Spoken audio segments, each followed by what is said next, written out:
Assalamualaikum warahmatullahi wabarakatuh. Kembali kita ketemu dalam mata kuliah metode penelitian kuantitatif.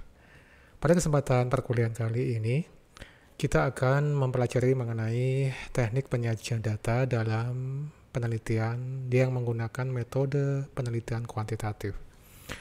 Teman-teman, setelah kemarin kita membahas mengenai bagaimana mengoperasionalkan konsep menjadi variabel, bagaimana kemudian menyusun instrumen penelitian untuk mengumpulkan data dalam bentuk kuesioner, maka pada kesempatan kali ini kita akan mempelajari mengenai penyajian data dari hasil data collecting yang kita lakukan menggunakan instrumen kuesioner.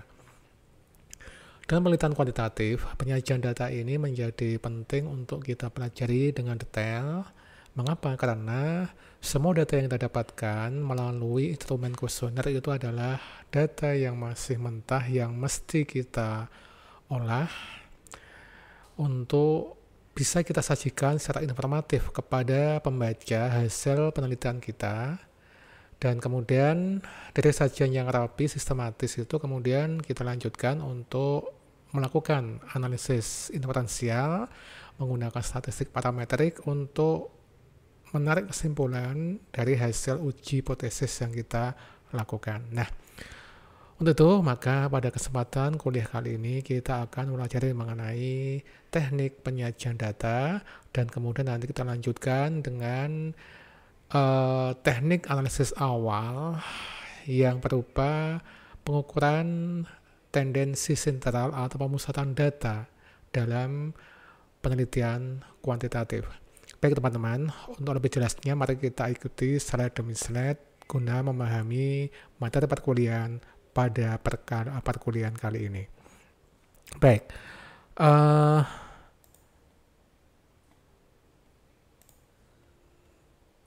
teman-teman, untuk membuat penjelasan ini menjadi sistematis, maka saya akan awali dengan penjelasan tentang macam-macam penyajian data yang biasa dilakukan dalam laporan penelitian kuantitatif. Nah, teman-teman, di dalam penelitian kuantitatif, lazimnya data yang berupa data kuantitatif, data yang berupa coding angka-angka itu disajikan dalam dua bentuk. Yang pertama, umumnya data ditampilkan dalam bentuk tabel. Tabel data itu merupakan penyajian data dalam bentuk angka-angka yang dikemas dalam sebuah tabel dengan tujuan untuk menunjukkan variasi nilai dari konsep atau variabel yang diamati pada unit analisis yang diteliti.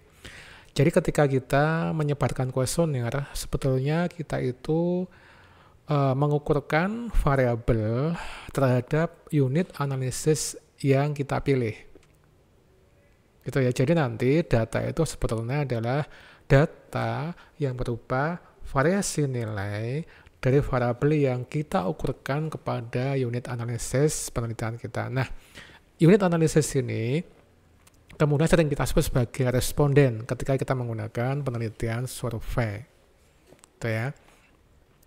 Kemudian yang kedua, selain tabel, data seringkali disajikan dalam bentuk infografis, ya, dalam bentuk diagram data, yaitu gambar yang ditampilkan dengan tujuan untuk menunjukkan variasi nilai. Sama, angka dalam tabel itu menunjukkan variasi nilai, dalam diagram data atau infografis ini juga untuk menjelaskan, menginformasikan mengenai variasi nilai dari variabel yang kita ukurkan kepada populasi penelitian kita.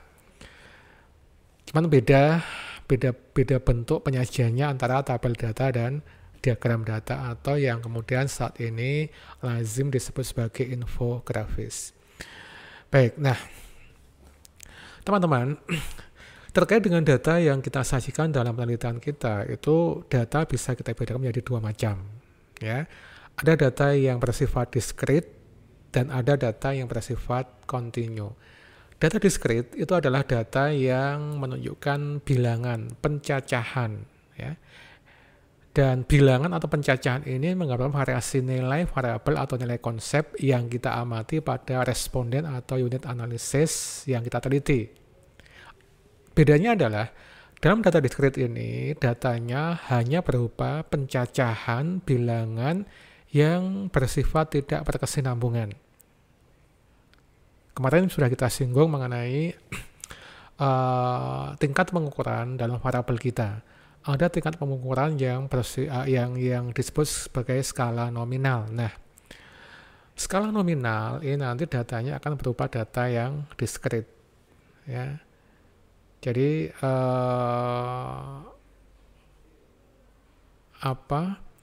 data-data tidak cuman kemudian nominal, ya. Semua data yang kita dapatkan di lapangan dan data itu variasi nilainya itu menunjukkan pencacahan, bilangan, penghitungan, maka itu kita sebut sebagai data diskrit.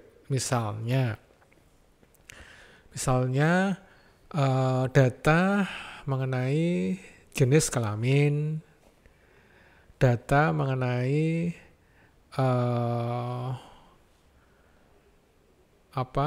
wilayah tempat tinggal. Ini semua adalah data diskrit. Sementara data kontinu itu menunjukkan ukuran yang menggambarkan variasi nilai konsep atau variabel yang diamati pada responden dan bersifat berkesinambungan. Sehingga berkesinambungan itu maksudnya adalah antara satu variasi nilai dengan variasi nilai yang lain ini berlanjut. Ya, misalnya ukuran panjang benda, kemudian tingkat penghasilan, ini kan sebuah variasi nilai kontinum, ya, berangkat dari satu titik ke titik lain yang lebih tinggi, gitu kan, ya. Sehingga ada poin data yang itu adalah variasi dari responden yang kita teliti. Ini, teman-teman, selanjutnya dalam bentuk penyajian data yang berupa tabel, maka dalam penelitian kuantitatif, penyajian data dalam bentuk tabel ini biasanya disebut sebagai tabel distribusi frekuensi. Ada dua macam tabel distribusi frekuensi, meskipun tidak semua tabel adalah distribusi frekuensi, ya.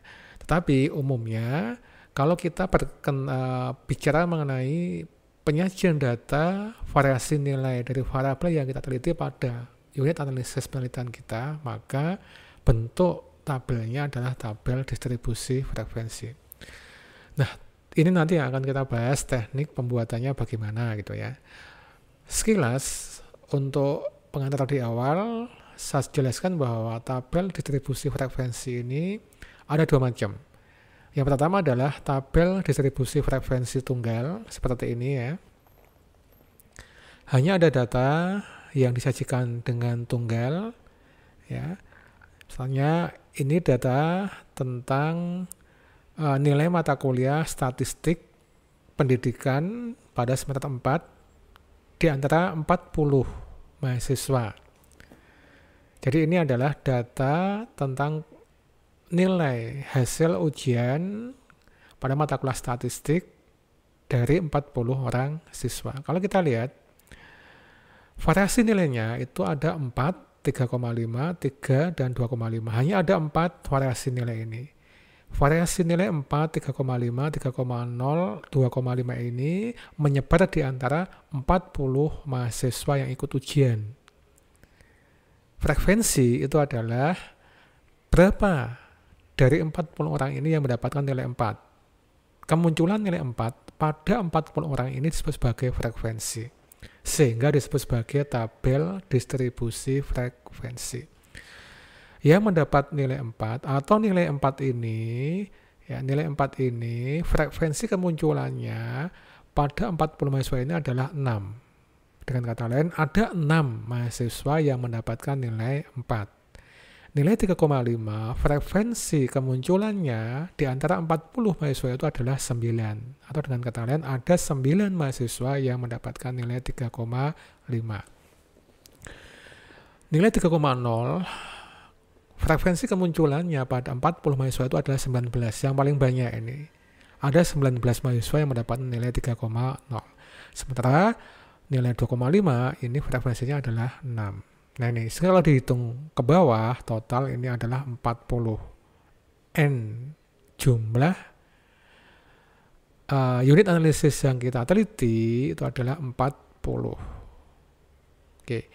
Nah, kalau kita lihat, nilai ini ditampilkan one by one, tunggal, sehingga disebut sebagai tabel distribusi frekuensi data tunggal. Persoalannya adalah, ketika variasi nilai yang muncul ini panjang, banyak, itu kan ya, pada data continuous sangat mungkin nanti datanya itu bermacam-macam. Taruhlah contoh, kalau kita mengumpulkan data nilai ujian mata kuliah metode penelitian komunikasi, metode penelitian kuantitatif, itu ya, metode penelitian komunikasi kuantitatif. Nah, kalau nilai skalanya itu bergerak dari 0 sampai 100, maka sangat mungkin variasi nilainya akan sangat banyak.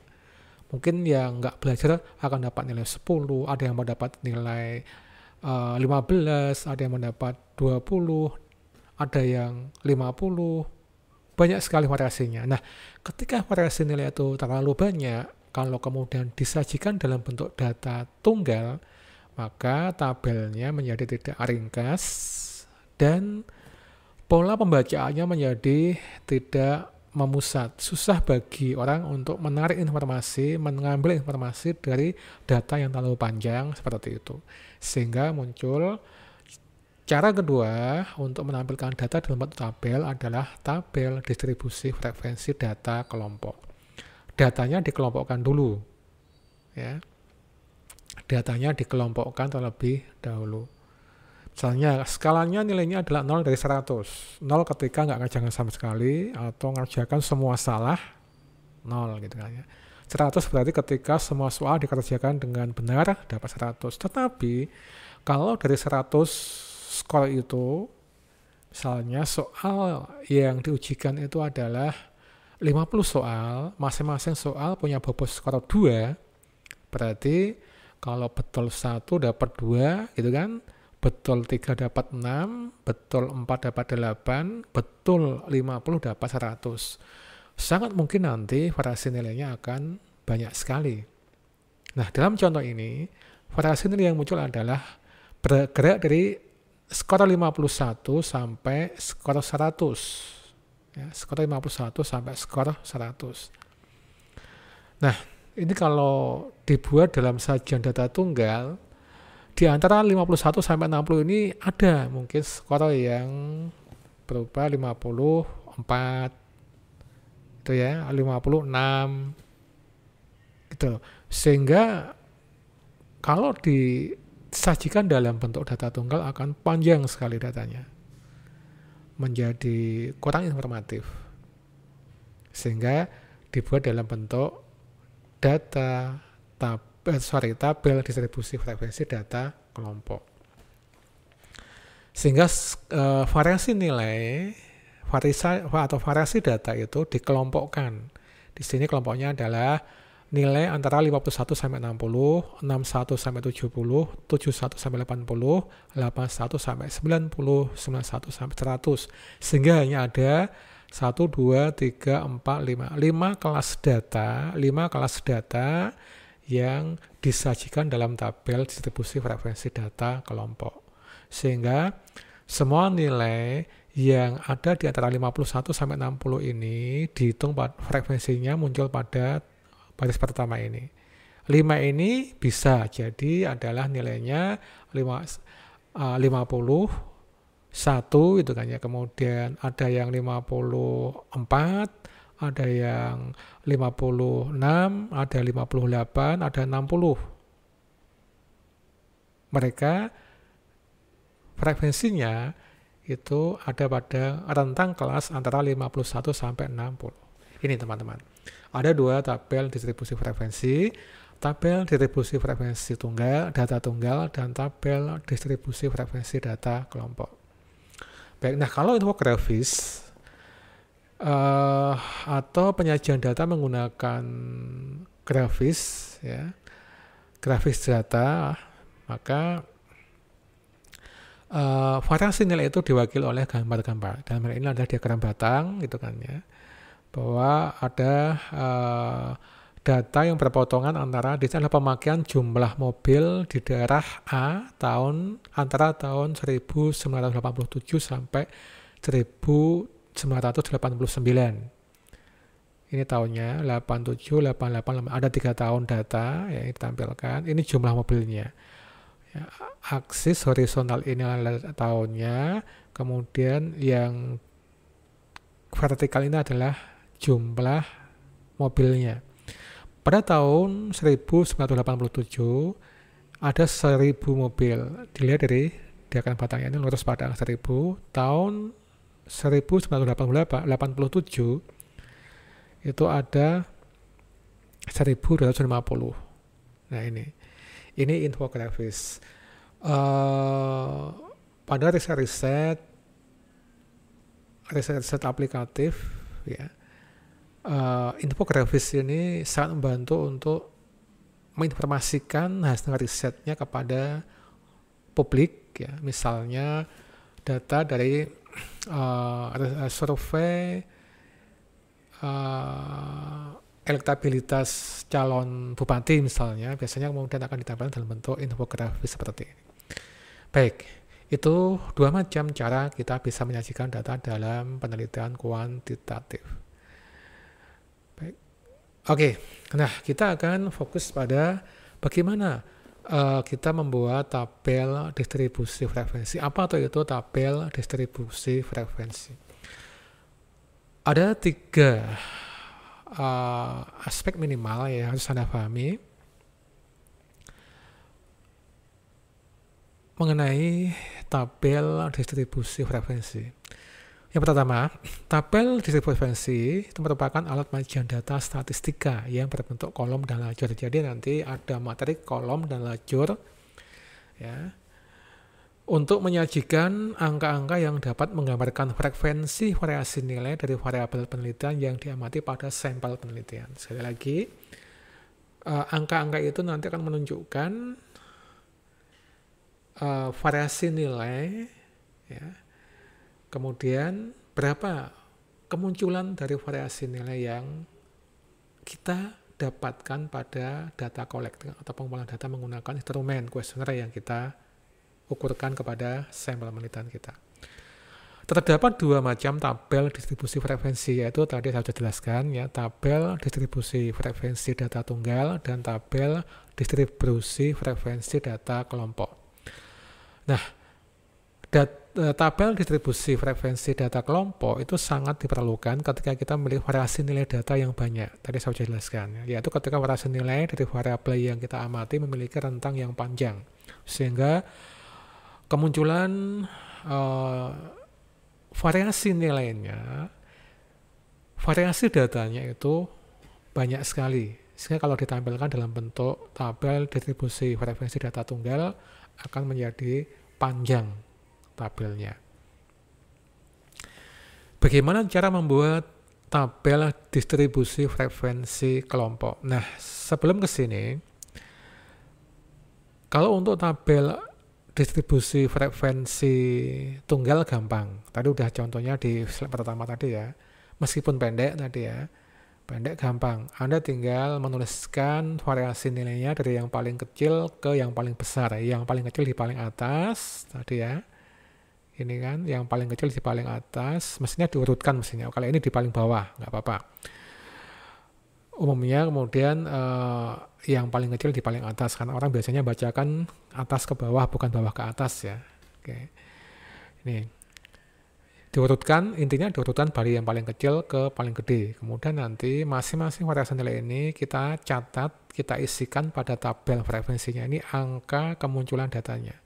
Artinya tadi sudah saya jelaskan, ya, kalau di sini 2,5 ini frekuensi 6 berarti ada 6 kali kemunculan skor 2,5. Berarti skor 2,5 ini muncul pada 6 orang, atau ada 6 orang yang mendapatkan skor sama 2,5 dan seterusnya. Gampang kalau data tunggal, ya. Nah, kita akan fokus pada bagaimana cara membuat tabel distribusi frekuensi data kelompok. Yang pertama, tahapan dalam membuat tabel distribusi frekuensi data kelompok adalah menemukan range atau dikode dengan huruf R besar, yaitu selisih antara data yang paling besar dengan data yang paling kecil. Sehingga data yang paling besar dikurangi data yang paling kecil, itu ketemu range atau rentang gitu kan ya. Nah, supaya Anda bisa menemukan range ini, maka langkah yang harus Anda lakukan adalah dari data yang Anda kumpulkan kepada sampel penelitian Anda, setelah Anda coding, Anda catat, maka urutkan dari yang paling kecil ke yang paling besar. Baris pertama, tuliskan data yang paling kecil, kedua, terus. Kalau ada pengulangan kemunculan, berarti setelahnya, misalnya gini, data paling kecil adalah 10, karena skor datanya bergerak dari 0 sampai 100, ya. 10. Ada 5 orang yang mendapatkan skor 10. Ada 5 sampel yang menunjukkan skor 10 untuk variabel yang Anda ukurkan. Maka nanti penulisannya untuk bisa menemukan range ini adalah pertama kali Anda sajikan dulu dalam data tunggal. Ya, ditulis dulu berarti 10, karena 5 orang kan, 10, 10, 10 baris ketiga, 10 baris keempat, 10 baris kelima. Setelah itu data berikutnya. Setelah itu ternyata 20 baris ke-6, 20 baris ke-7. Kenapa? Karena ada 2 data yang sama 20. Begitu seterusnya sampai yang terakhir nanti adalah baris ketika sudah sampai pada data yang paling besar. Itu ya. Urutkan, jangan lupa urutkan dulu data dari yang paling kecil ke data yang paling besar. Baru kemudian setelah itu kita ketahui range-nya berarti adalah dengan cara mengurangi data yang paling besar dikurangi dengan data yang paling kecil. Data pada ujung paling bawah yang paling besar dikurangi dengan data pada ujung paling atas yang paling kecil. Ketemulah range. Nah, kalau Anda menggunakan Excel, gampang tinggal di-sort, itu kan di-sort, kemudian diurutkan dari yang paling kecil ke yang paling besar. Itu yang pertama. Yang kedua, ini yang kedua ya. Yang kedua adalah menentukan banyaknya kelas. Tadi kan dalam tabel distribusi data frekuensi data kelompok, data kan kemudian disajikan dalam kelas data. Ya kan? Tadi contohnya antara yang tadi kita kembali ke contoh awal tadi 51 sampai 60, 61 sampai 70. Ada jumlah kelas. Di sini jumlah kelasnya adalah 1, 2, 3, 4, 5. Ada 5 kelas. Kelas pertama, range-nya adalah intervalnya adalah antara 51 sampai 60. Kelas kedua, 61 sampai 70. Kelas ketiga, 71 sampai 80. Kelas keempat, 81 sampai 90. Kelas kelima, 91 sampai 100. Ini adalah jumlah kelas. Bagaimana menentukan banyaknya kelas yang dikoding dengan angka-angka kecil ini? Banyaknya kelas itu digunakan untuk menyederhanakan variasi nilai data ke dalam beberapa kelas variasi saja, sehingga datanya tidak terlalu panjang, di mana masing-masing kelas variasi memiliki interval yang sama. Tadi antara 51 ke 60 itu dibandingkan dengan 61 ke 70 itu intervalnya sama kan. 60 dikurangi 51 berarti ada, dihitung aja, 51, 52, 53, 54, 55, 56, 57, 58, 59, 60. Ada 10 panjang kelas. Intervalnya adalah 10. Nah, Bagaimana kemudian menentukan? Kenapa kok tadi dalam contoh ada 5 kelas?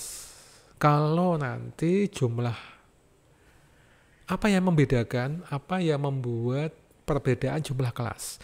Yang membuat perbedaan jumlah kelas yang kita buat adalah jumlah N. N adalah jumlah anggota sampel yang kita ambil datanya. Jumlah responden yang kita ambil datanya. Sehingga untuk menentukan banyak kelas ini, rumusnya adalah K sama dengan 1 plus 3,3 log N, di mana N adalah banyaknya data. Banyaknya data berarti sama dengan banyaknya responden atau banyaknya anggota sampel yang kita teliti. Oke, nanti kita lihat cara menghitungnya. Jadi rupanya dulu ketika kita belajar matematika, sinus, kosinus, logaritmik, log ini kan ya dulu kan. Salah satunya untuk ini. Ya. Cuman ya dulu mempelajarinya begitu rumit ya. Sebetulnya kalau dalam aplikasinya atau ini nanti sekarang ini udah ada komputer, udah ada kalkulator sains yang kita nggak usah menghitung, nggak usah menghafal log, tinggal log, ketik angka berapa yang kita cari, ketemulah nanti, kita lihat nanti. Oke, yang ketiga kemudian setelah kita ketemu banyaknya kelas, yang perlu kita ketahui adalah interval kelasnya. Tadi kan yang contoh tadi kan 51 ke 60, ada 10 interval kelas. Nah, caranya bagaimana untuk menentukan interval kelas ini? Nggak boleh sembarangan. Kalau salah nanti hasil analisis yang kita lakukan juga akan salah. Ya. Sehingga ada rumusnya.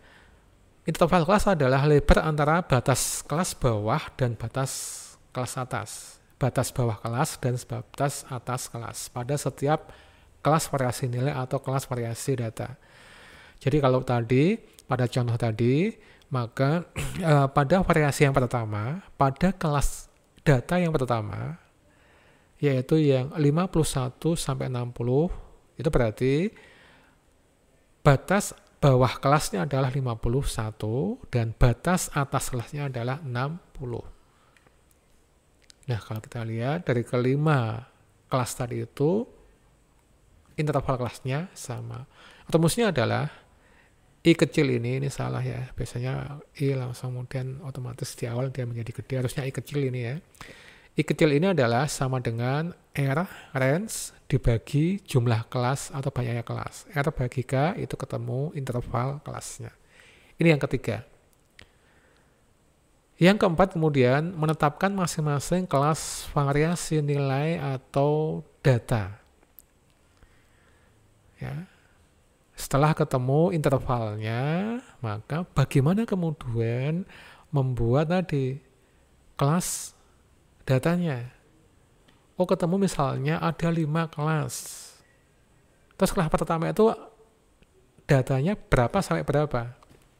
Caranya adalah pada kelas variasi nilai atau kelas data pertama yang ada di baris pertama paling atas gitu ya. Itu nanti batas bawah kelas pada variasi kelas pertama atau kelas data pertama ini adalah data yang terkecil dari responden. Itu menjadi batas bawah kelas pertama. Sementara batas atas kelas pertama itu adalah data terkecil ditambah dengan I. Interval yang udah kita hitung tadi itu.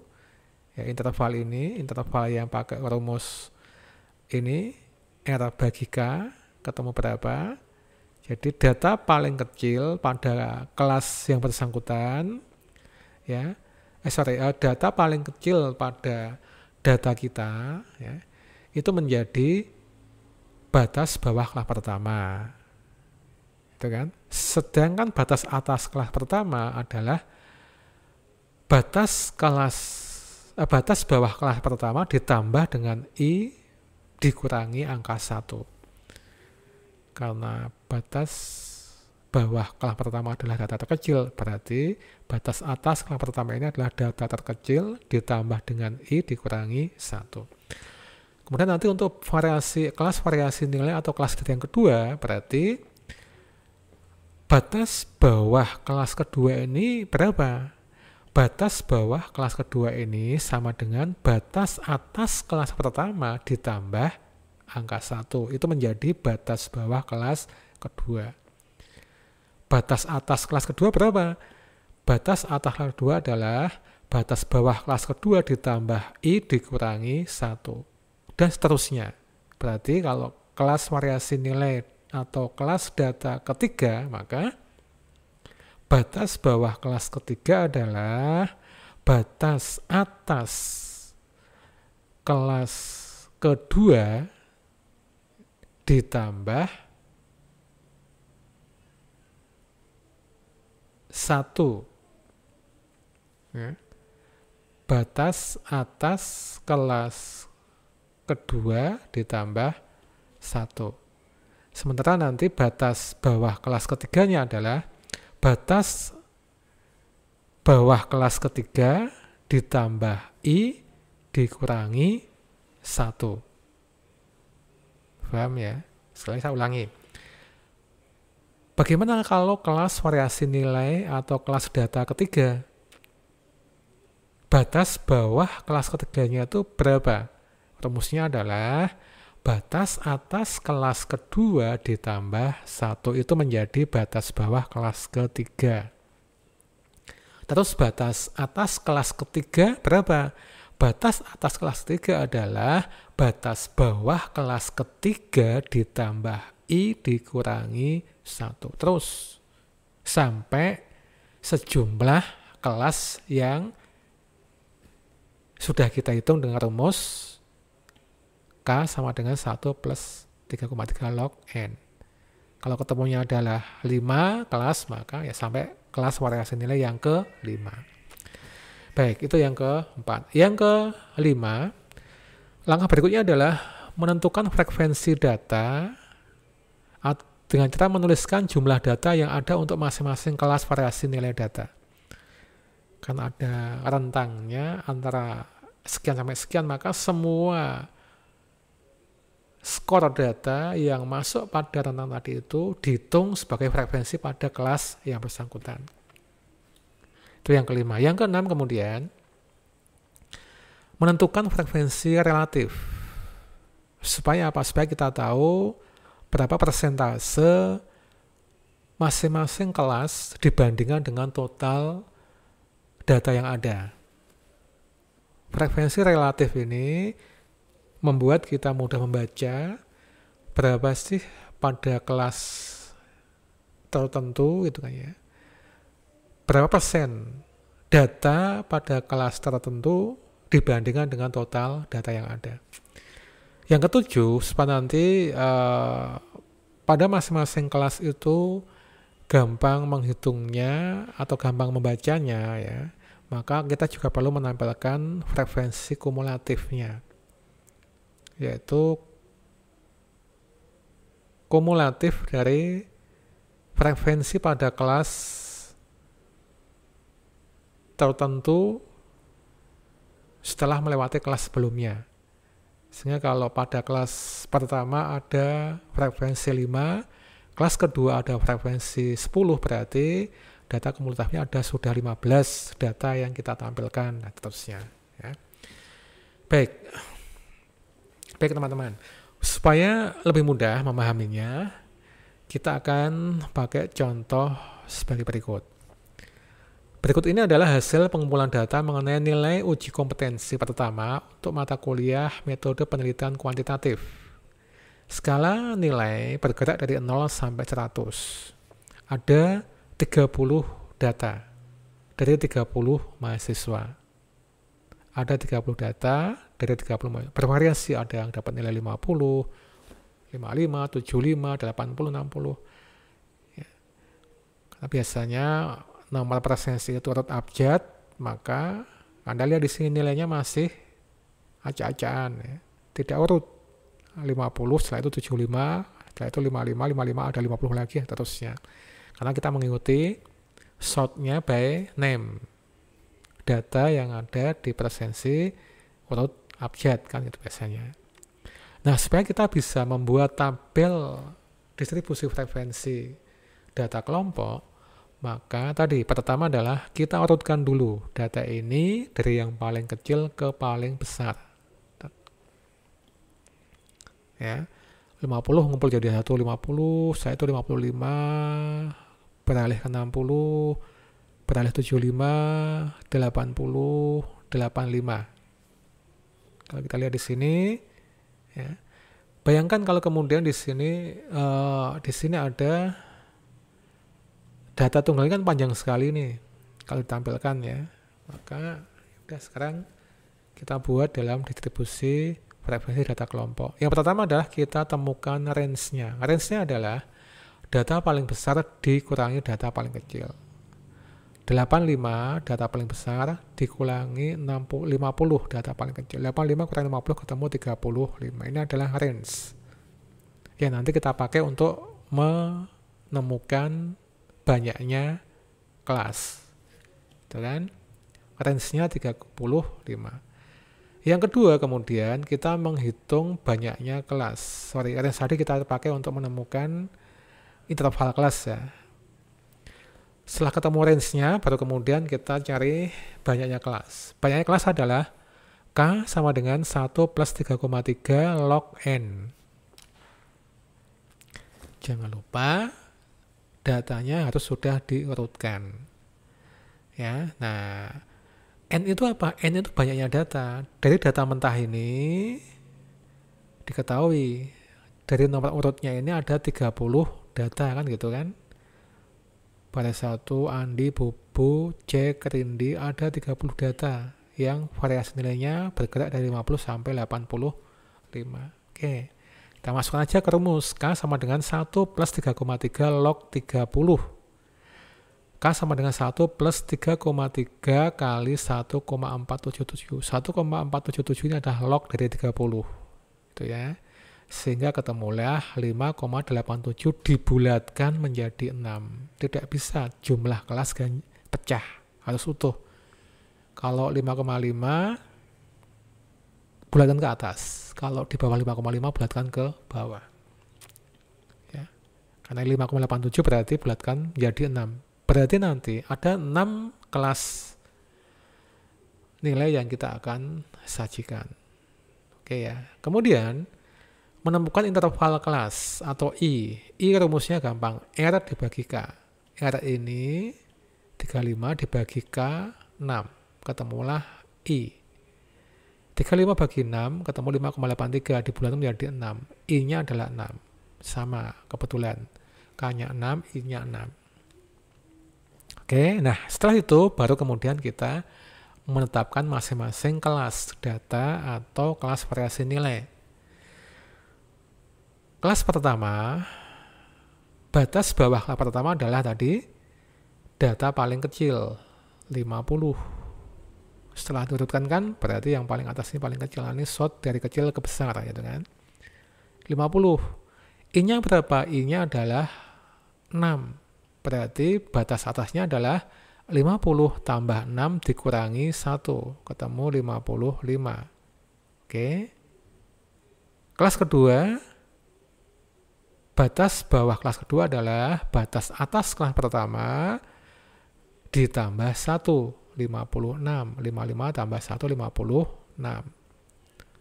Lantas batas atas kelas kedua adalah batas bawah kelas kedua ditambah I dikurangi 1. 56 ditambah 6 ada 62. Dikurangi 1 menjadi 61.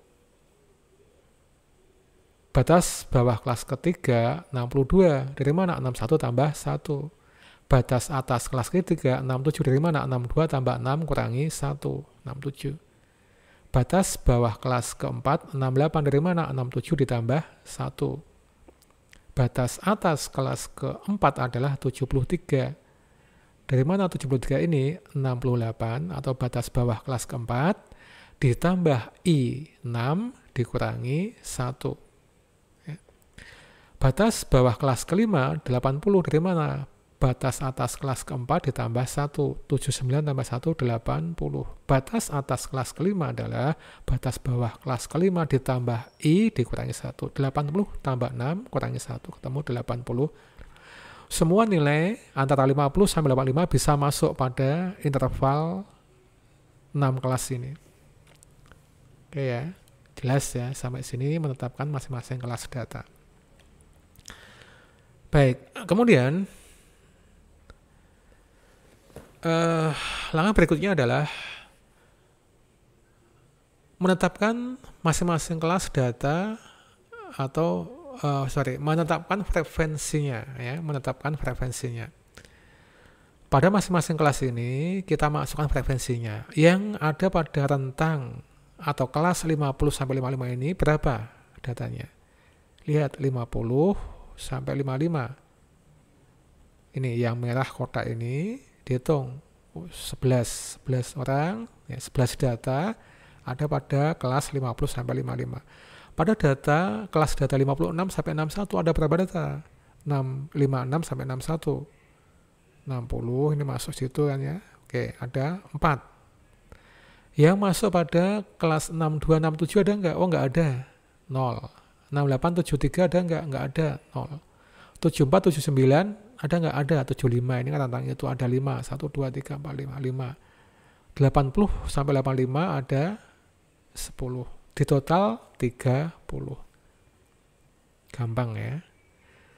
Oke, berikutnya menentukan frekuensi relatif. Supaya nanti kita bisa gampang membaca berapa persen sih data antara kelas 50 sampai 55. Gampang, ini persentase. Rumus yang paling lazim, paling gampang Anda hitung. Karena frekuensi untuk kelas 50 sampai 55 itu 11, berarti frekuensi relatifnya adalah 11 bagi 30, 0,37 atau 37%. 37% data itu adalah ada pada 50 sampai 55. Yang paling besar ya. Dan seterusnya. 56 sampai 61 ada 0,13 atau 13%, 4 bagi 30 dan seterusnya. Oke. Nah, yang ke-7 kemudian menentukan frekuensi kumulatif untuk masing-masing kelas variasi nilai atau variasi data. Gampang.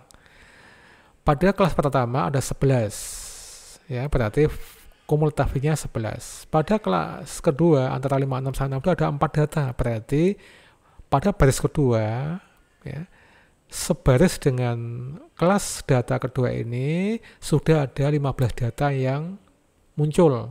Dari mana? 11 ditambah 4, 15. Kemudian pada data, sampai pada data kelas data yang ketiga itu ada masih 15. Kenapa? Karena data yang ketiga nggak ada data yang muncul. Ya kan? Baru kemudian pada kelas data yang kelima, di sini ada 20 dari 15 data yang muncul sebelumnya ditambah 5 data pada rentang 74, 79, sehingga ada 20 data. Pada kelas data terakhir antara 80 sampai 85 di sini kemudian kumulatifnya ada 30. Dari mana? 20 dari data kelas sebelumnya ditambah 10 pada kelas 80 sampai 85. Ada 10 data. 20 tambah 10 ketemu 30. Ini total N sama di sini. Oke. Nah, ini teman-teman bagaimana sehingga kemudian nanti muncullah seperti ini. Inilah tabel distribusi frekuensi nilai uji kompetensi pertama pada mata kuliah metode penelitian kuantitatif dengan skala nilai 0 sampai 100. Oke ya, kalau dilihat di sini sum atau jumlah dari frekuensi itu adalah 30 sama dengan jumlah N atau jumlah responden atau anggota sampel Anda. Baris terakhir pada frekuensi kumulatif ini juga sama dengan N, sama dengan sigma atau sum dari frekuensi. Ya. Sementara pada sum dari atau sigma dari frekuensi relatif ini adalah 1 atau 100%. Oke ya, ini saya kira gampang bisa Anda pahami dengan contoh ini. Baik, kemudian kita beralih kepada bagaimana menghitung ukuran pemusatan data. tabel distribusi frekuensi data kelompok ataupun tunggal itu adalah sajian data. Tetapi untuk kemudian kita bisa menarik kesimpulan dari sajian data tadi itu paling tidak ya, pada analisis deskriptifnya kemudian kita akan melihat dari tendensi sentral datanya. Dari 30 data yang ada yang bergerak antara 50 sampai 85 ini sebetulnya itu kan ya, tendensi atau data yang ada ini yang mewakili dari semua data ini sebetulnya data nilai berapa sih? Kurang lebih seperti itu. Apa itu tendensi sentral? Ada 3 ukuran tendensi sentral. Yang pertama adalah median mean atau rata-rata ya. Kalau kita menjumpai tabel distribusi frekuensi data kelompok, maka cara menghitung mean adalah dengan cara pertama tambahkan tambahkan 2 kolom pada tabel Anda untuk menghitung nilai tengah dan menghitung nilai tengah dikalikan frekuensi. Nilai tengah adalah batas bawah suatu kelas, batas atas suatu kelas ditambah batas bawah suatu kelas atau batas bawah suatu kelas ditambah batas atas suatu kelas dibagi 2. Itu ketemulah nilai tengah. Kalau di sini kelas pertama ini 50 sampai 55, maka 50 tambah 55 105 bagi 2 ketemulah 52,5. Ini nilai tengahnya. Jadi data paling tengah antara 50 sampai 55 adalah 52,5. Seterusnya begitu untuk semua kelas, ketemu nilai tengahnya. Kemudian kita hitung nilai tengah ini dikalikan dengan frekuensi. 52,5 kali 11 ketemu 577,5. 58,5 kali 4 ketemu 234,0. 64,5 kali 0, 0. 70,5 kali 0, 0. 76,5 kali 5, 382,5. 82,5 kali 10, 825,0. Sigma atau sumnya adalah 219. Rata-rata adalah jumlah atau sigma dari FI kali XI gitu ya, dibagi dengan sigma FI. Sigma FI. Sigma FI kali XI 2019 dibagi sigma FI 30. 219 bagi 30 ketemu 67,3. Tendensi sentral dari sebaran data atau variasi nilai antara 50 sampai 55 ini sebetulnya responden itu memusat pada skor 67,3. Ini skor pertama. Cuma nanti membaca tendensi tadi itu pakai apa, mean, median atau modus itu nanti tergantung pada sebaran nilainya. Sehingga nanti sebaran nilai itu antara data paling kecil sampai yang besar itu ada nggak bentuk sebaran yang normal atau distribusi normal atau distribusinya nanti membentuk grafik gelombang seperti lonceng. Kadang-kadang kan ada data mencil satu paling kecil saya itu nanti gede-gede semua. Ini nanti kan menceng nanti datanya. Ya. Sebuah data yang bagus, ketika datanya itu terdistribusi dengan normal, dengan baik, maka nanti antara nilai mean, median, dan modus itu akan mendekati hampir sama. Itu ya. Oke, ini yang mean. Yang kedua, kemudian cara menghitung median pada tabel distribusi frekuensi data kelompok. Pada tabel distribusi data kelompok, cara menghitung mean itu adalah dengan pertama kali, ya, setelah tadi kita buat tabel distribusi frekuensinya, sekarang kita deteksi dulu nih, di mana kelas di situ ada mediannya. Dari mana caranya? Jumlah data keseluruhan itu adalah 30. N-nya kan 30. Sehingga N median itu kan titik tengah. Letak median adalah di setengah dari jumlah data. Setengah dari 30 adalah 15. Berarti data ke-15 itu adalah mediannya. Di mana letak data ke-15? Kita hitung dari frekuensi datanya. Kita lihat pada frekuensi kumulatifnya. Itu ya.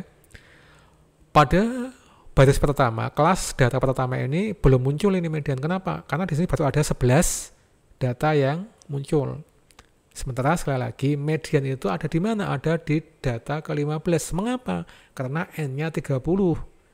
Kalau N-nya 40 berarti mediannya ada di data ke-20 kan gitu. Kalau N-nya 50, mediannya ada di data 25. Ini karena N-nya atau jumlah datanya 30, jumlah responnya 30, maka mediannya adalah ada pada data ke-15. Setengah dari 30 adalah 15. Kita lihat pada kelas kedua, antara 56 sampai 61 ini. Setelah kita lihat kumulatifnya ternyata pada baris kedua ini ada data ke-15. Ya. Karena di sini kumulatifnya udah ada 15. Paham ya? 15. Jadi dari atas dilihat.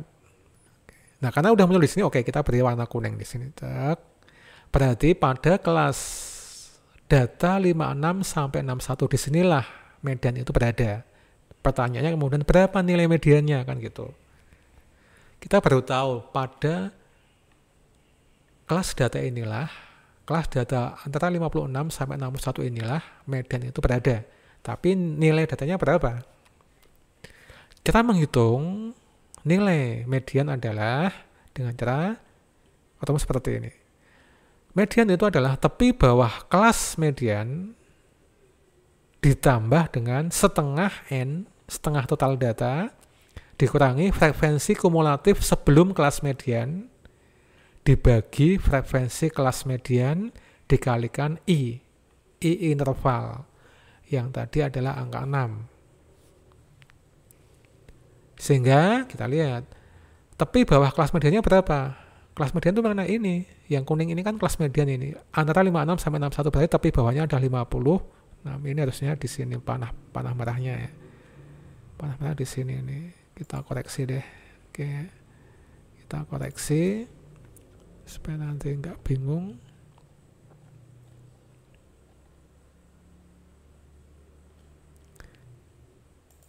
Ini harusnya menunjukkan ke yang merah ini 56. Oke, ya. Kembali. Oke ya. Ini sekali lagi tepi bawah kelas median adalah ini. Tepi bawah, batas bawah dari kelas median 56. Kita tulis 56 ditambah 56 ditambah setengah N. Setengah N berapa? Setengah dari 30. Ketemu 15. Karena jumlah datanya adalah 30. Sama ini kan ya. Ini atau ini. Setengah N 15. Dikurangi frekuensi kumulatif sebelum kelas median. Frekuensi kumulatif sebelum kelas median. Ini kan kelas mediannya. Sebelumnya nih, oh ini 11. Berarti kurangi 11. Ini kan ya. Sorry, ini salah ini. Harusnya nanti tidak salah. Sebentar, sorry ya, kita benar lagi. Ini harusnya di sini nih. Ini bukan 11 yang ini, tapi 11 yang ini maksudnya, ya, yang kumulatif. Ini tidak salah. Oke.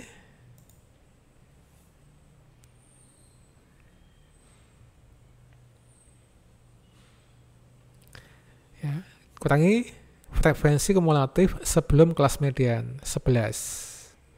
Dibagi frekuensi kelas median 4. Frekuensi kelas ini ya, bukan frekuensi kumulatifnya tapi frekuensi kelasnya 4. Dikalikan I-nya 6. Oke, ketemu 61, mediannya adalah 61,5. Kalau kita bandingkan dengan min-nya 67,3 agak jauh. Karena di sini distribusi datanya tidak simetris normal. Ya. Maka ada perbedaan yang cukup jauh. Min-nya 67,3, mediannya 61,5. Oke, ini yang kedua. Pemusatan data kedua adalah median atau nilai tengah. Yang terakhir adalah pemusatan data yang ketiga, modus atau data yang paling sering muncul. Pada data tunggal, data yang paling sering muncul gampang Anda tinggal hitung aja frekuensi yang paling besar. disitulah disitulah modus datanya. Kalau pada data frekuensi distribusi frekuensi data kelompok, maka cara menghitung modus adalah kita tandai dulu di mana modus itu berada. Kita lihat pada apa? Frekuensi datanya. Di antara kelas 50 sampai 55 sampai 8085 ini, berapa frekuensi yang paling gede? Ini 11, yaitu kelas 50 sampai 55. Itu ya. Berarti kita beri tanda pakai biru blok, ini adalah kelas modusnya. Modus ada di kelas ini antara 50 sampai 55. Cuma nilainya berapa kan gitu. Kita belum tahu nilainya berapa. Cara menghitungnya adalah modus itu sama dengan tepi atau batas bawah kelas modus ditambah dengan frekuensi modus dikurangi frekuensi kelas di atasnya dibagi frekuensi modus kurangi frekuensi kelas di atasnya ditambah frekuensi modus dikurangi frekuensi kelas di bawahnya kalikan dengan I. Kita lihat ya. Batas bawah atau tepi bawah kelas modus berapa? Ini 50. Oke ya. Kemudian frekuensi modus berapa? 11. 11 dikurangi frekuensi kelas di atasnya berapa? Nggak ada, 0 kan? Nggak ada. Kita tuliskan 0. 11 kurangi 0, 11. Dibagi sama frekuensi modus kurangi frekuensi kelas di atasnya. Bagi 11 kurangi 0 ditambah frekuensi modus dikurangi frekuensi kelas di bawahnya. Frekuensi modus 11, kelas di bawahnya frekuensinya 4. 11 kurangi 4. Oke ya. Berarti nanti yang atasnya 11, yang bawah ini 11 ditambah 7, berarti ada 17. 11 per 17. 50 ditambah 11 per 17 dikalikan 6, ketemu 53,6. Inilah nilai modusnya. Atau dengan kata lain, sebetulnya nilai yang paling muncul itu adalah kecenderungannya pada angka 53,6. Oke teman-teman, demikian ya penjelasan saya mengenai